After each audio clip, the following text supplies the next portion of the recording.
1,00,000 మంది శివభక్తులతో కలిసి మహారుద్రాక్ష పూజలో పాల్గొనండి. వెంటనే కాల్ చేసి మీ పేరును నమోదు చేసుకోండి. గురువుగారు, కొంతమంది పొద్దున్నే నిద్ర లేవగానే అరచేతులు చూసుకుంటారు, భగవంతుడి ఫోటోలను చూస్తూ ఉంటారు. కానీ నిద్ర లేవగానే చూడకూడని వస్తువులేంటి, లేదంటే వినకూడని అరుపులు లాంటివి ఏమైనా ఉంటాయా? ముఖ్యంగా పావురం అరుపులు వినకూడదు అంటారు, అలాగే చీపుర్ని చూడకూడదు అంటారు. ఇందులో నిజమెంత? వస్తువులు కొన్ని పదార్థాలను చూడకూడదని చెప్తారు.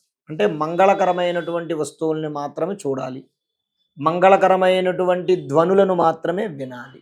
ఈ పక్షులలో పావురం, తర్వాత గుడ్లగూబ, తీతువు పిట్ట, ఇలాంటివన్నీ కూడా వీటి యొక్క శబ్దాలన్నీ కూడా, ఇవి చేసే ధ్వనులన్నీ కూడా మృత్యుఘంటికలకి మూల సౌండ్స్ అన్నమాట. ఇవన్నీ కూడా అంటే మృత్యువుకి ప్రేరేపించేటటువంటి సౌండ్లు ఇవన్నీ కూడా. కాబట్టి అటువంటి పక్షుల యొక్క శబ్దాలు మనం లేచేటప్పుడు వినకూడదు. అందుకే పూర్వం ఏం చేసేవారంటే, పూర్వం ఊళ్ళో దేవాలయం ఉందనుకోండి, తెల్లవారుజాము సుప్రభాతం, ఉదయం 4 గంటల దగ్గర నుంచి 6 గంటల వరకు సుప్రభాతం పెట్టేవారు. ఊరు మొత్తం వినబడేది, గాలిగోపురం మీద పెట్టేవారు. ఎందుకు? ఊర్లో ఉండేటటువంటి వేరే విధములైనటువంటి కుక్కలు కానివ్వచ్చు, నక్కలు కానివ్వండి, బోళ్ళు జంతువులు ఉంటాయి, అరుస్తూ ఉంటాయి. ఇప్పుడు ఇంట్లో కుక్కల్ని పెంచుకునే వాళ్ళు ఉంటారు, అది వచ్చి అరిచి వాడిని లేపుతుంది. కానీ కుక్క యొక్క శబ్దం వింటూ లేవకూడదు.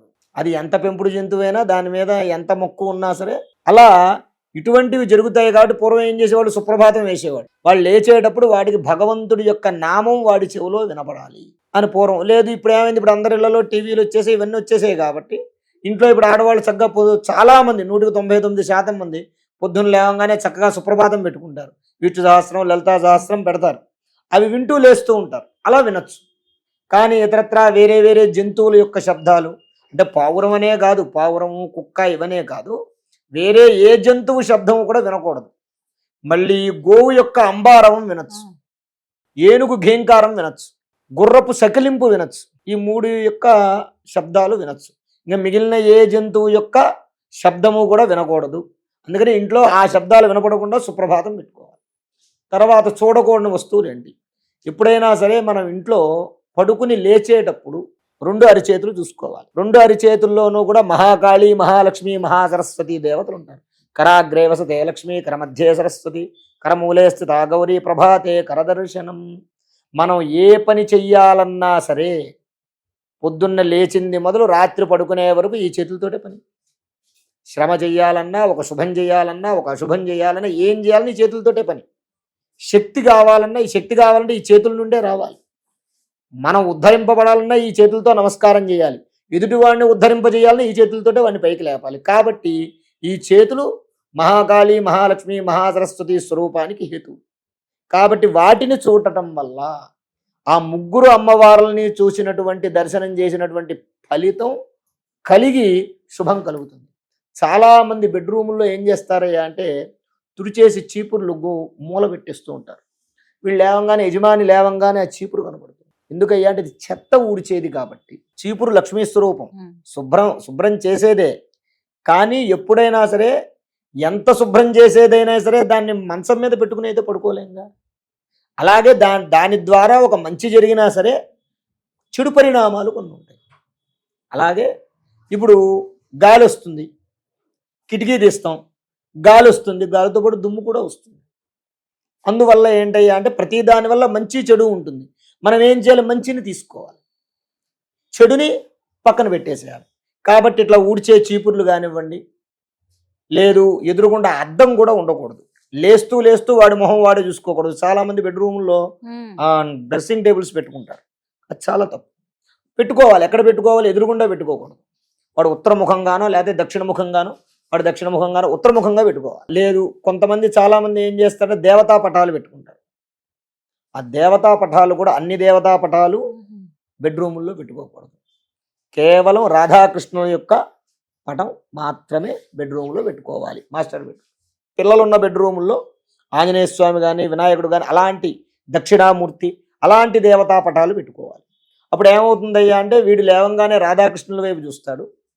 లేచిన వెంటనే చిరాకు కాకుండా రాధాకృష్ణుల యొక్క, అంటే అది ప్రేమకు చిహ్నం కాబట్టి, వెంటనే లేవంగానే చిరాకు పడకుండా చక్కగా ఆ భార్యని మంచిగా నవ్వుతూ పలకరించి, లేదా ఆ భార్య కూడా లేవంగానే ఆ స్వామివారు, అమ్మవారు మొహం చూడంగానే అనురక్తి కలుగుతుంది. అంటే పరస్పరం దంపతులిద్దరికి అనురక్తి. ఎప్పుడైతే లేవంగానే భర్త చిరాకు మొహం పెట్టినా, భార్య చిరాకు మొహం పెట్టినా ఆ రోజంతా చిరాకుగానే ఉంటుంది.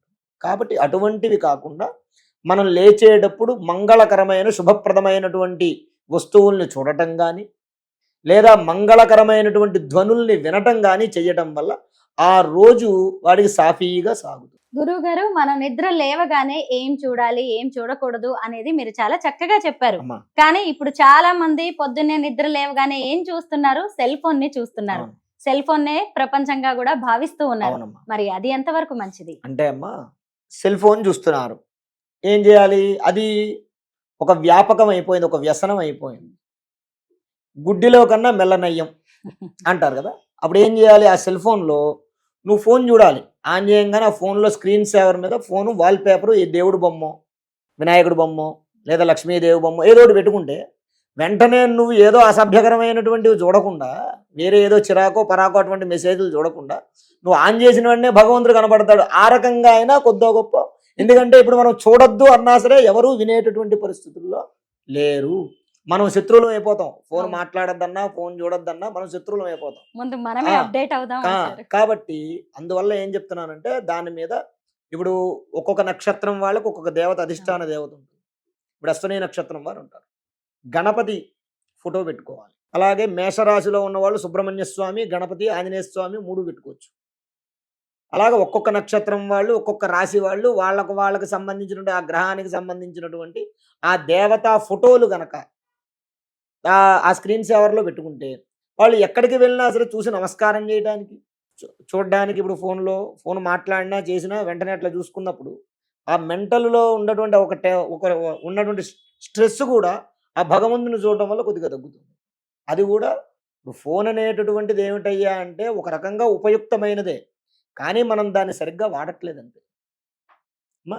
కాబట్టి ఆ రకంగా కూడా ఇప్పుడు తప్పదు, ఫోన్ పక్కనే పెట్టుకు పడుకుంటారు. ఎంత చెప్పినా వినరు. రేడియేషన్ వస్తుందిరా బాబు అని చెప్పినా వినరు. ఆ పక్కనే పెట్టుకుని ఆ రోగాలు వచ్చినా సరే మాకు పర్వాలేదు అనుకుంటారు, ఫోన్ పెట్టుకుంటారు. కానీ దాంట్లో దేవుడి యొక్క స్క్రీన్ సేవర్లు, భగవంతుడి యొక్క పటాలు పెట్టుకోవడం వల్ల లేవంగానే కాస్త ఆ ఒక్క క్షణమైనా అదైనా చూసి బాగుపడతారు. శ్రీ మహాగణాధిపతయే నమః. ఆరోగ్యము, ఐశ్వర్యము, ఆనందము, ఆర్థిక లాభం ఇవన్నీ కలగాలంటే ఆగస్టు 11వ తారీఖు మంగళవారం రోజున మేము నిర్వహించేటటువంటి 1,00,000 రుద్రాక్షల పూజలో పాల్గొనండి. పరమేశ్వరుడి యొక్క అనుగ్రహం వల్ల సర్వ విధములైనటువంటి కష్టాలు నివారణమై ఐశ్వర్యాలు కలుగుతాయి. 1,00,000 రుద్రాక్ష పూజలో పాల్గొనేటటువంటి వారు స్క్రీన్ మీద స్క్రోల్ అవుతున్నటువంటి నెంబర్లకు కాల్ చేసి రిజిస్ట్రేషన్ చేసుకోగలరు.